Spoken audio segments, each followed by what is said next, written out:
Magandang gabi po sa inyong lahat. Toti Dulay here, a retired professor and consultant. Pumasok naman tayo sa politika, yung real politics.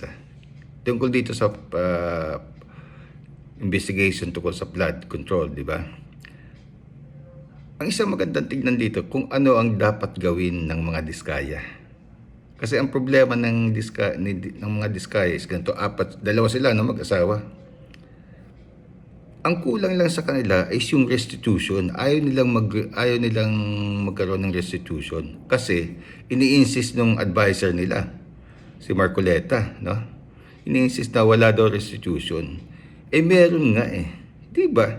Nag-restitute na nga yung iba eh. Nagsoli na eh.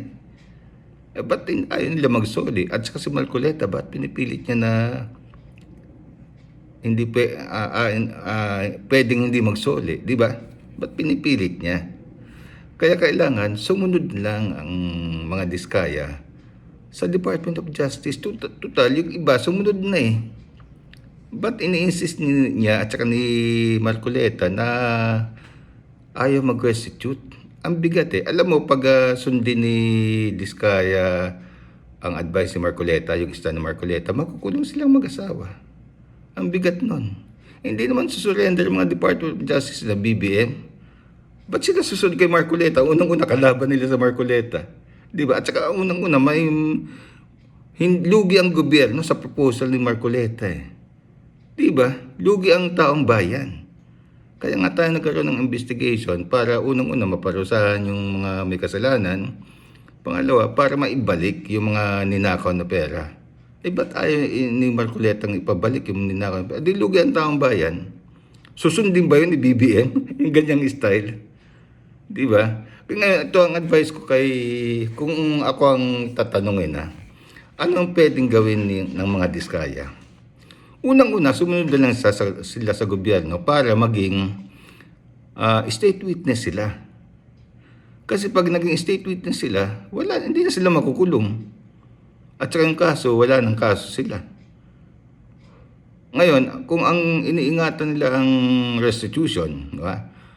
Sa tingin nila is sayang ang pera na ibabalik sa gobyerno. Ganito ang style dyan. Ang construction business, halimbawa, meron siyang isang kontrata na 100 million. Isang kontrata. Yung cost of construction nun, halimbawa, pagpalagyan natin ng DK yan, halimbawa, no? Ang cost of construction is 40 million. Tapos, may legal profit siya dun. Yung legal na profit ng isang kontratista. Pagpalagyan natin 30 million ng legal profit. So may nawawalang 30 million. Yun yung overprice, yung 30 million. Ngayon ang tanong doon, saan napunta yung overprice? Pwedeng ibinigay ni Diskaya sa mga congressman or senator at saka sa DPWH official, di ba? Yung overprice. Ngayon, ang isusuli lang ni Diskaya, yung overprice lang. Yung cost of construction at saka yung legal profit, hindi na dapat isoli. Yung kasi legal na negosyo yun. Legal na kinita nila yun.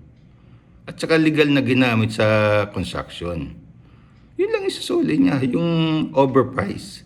Ngayon ang tanong, ang problema lang dyan sa overprice, kailangan i-identify niya kung sino ang binigyan niya ng overprice para mahabol. Alam ba, example lang to. Alam ba, nagbigay siya ng 20 million kay Jinggoy. Example lang. Documented. I-report niya dun sa arrangement sa Department of Justice. Sir, itong 20 million po napunta kay Jinggoy. So, babawiin po natin kay Jinggoy. Restitution na yun. Di ba? Tapos, alam ba, 40 yung construction cost. 30 yung legal profit margin, 30 yung overprice. Example lang to yung 20 binigay kay Jingo, yung 10 binigay sa DPWH. Babawiin niya yun doon. Tapos yun ang isabit niya sa Department of Justice. Hindi dapat kunin ng Department of Justice yung cost of construction, materials yun Pinambili ng materials tsaka yung legal profit. Siyempre, mga negosyante, may legal profit talaga dyan. Pwede makompute yan pwede makompute. So, ang magiging format ng process ng ng communication niya sa Department of Justice, sabi niya na we are applying to be a state witness. And we are now amenable to restitution. Okay? And the following are the projects. Diba? Nilista niya yung mga projects. Tapos, nilista niya cost of construction, legal profit margin, and overprice. And the following overprice went to the following. Diba? Per project yon, ang analysis per project. Tapos, sabi niya, may I request that the cost of construction and the legal profit margin should not be included in the restitution, and we will only return the overpriced amount. So, ang ganda nun. Kasi yung ibang Sinoli, Alabon, Alcantara, baka ang iba doon, yung overpriced na galing sa kanya eh. So, naisuli na kasi saan manggagaling yun? Di ba galing sa kontratista din yun? O di nasuli niya na yung iba. Makakatulong yun. Very patriotic yung gagawin niya yan. Unang-una, ligtas na sila, no? Hindi na sila makukulong. Tapos, pangalawa, ma-identified in writing kung sino talaga tumanggap. Tapos habulin ng gobyerno. Habulin para ibalik sa gobyerno. Di ba? Ang liwanag.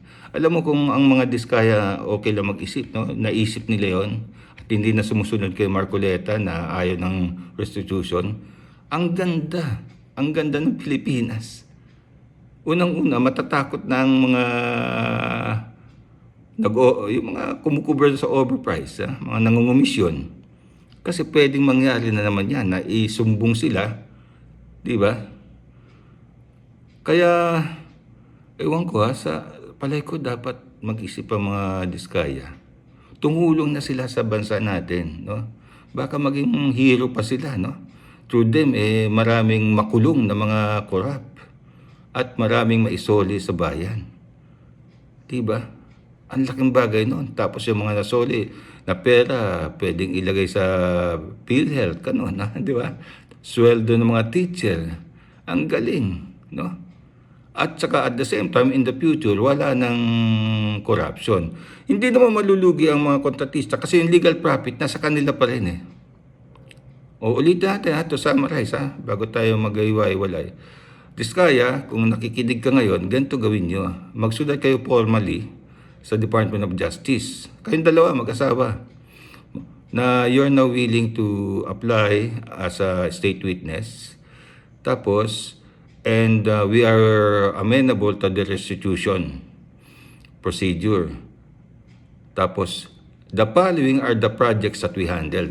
Lagay niya yung projects, no? Sa halimbawa, 150 projects yun.